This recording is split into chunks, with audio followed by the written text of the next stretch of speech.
Welcome to the Slop Farm. Enjoy the video. You start by preparing essentials. Sign in, confirm your browser is up to date, and open the app. Once done, click New Project and enter a clear name so you can find it fast. You should pick a priority from 1 to 5 and add a short description.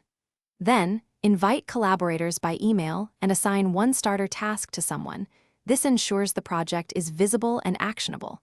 Make sure notifications are enabled so changes arrive in real time. Next, add tasks inside the project and be specific. Include a due date, tags, and an estimated time so planning stays realistic. Once tasks exist, organize them into sections or lists and use drag and drop to reorder by priority. For complex workflows, set dependencies so one task blocks another until complete, and configure recurring rules for repeating work. You do this to reduce overhead and keep the project moving. It prevents missteps and creates a clear daily plan.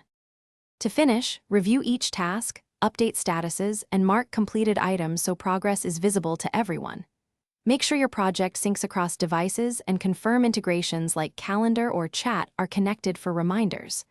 Once everything is tidy, add a quick weekly review to close gaps. If something goes wrong, like tasks not syncing, clear your browser cache, relog in, and check network access. If that fails, contact support with a screenshot. Thanks for watching. Consider subscribing if we helped you today.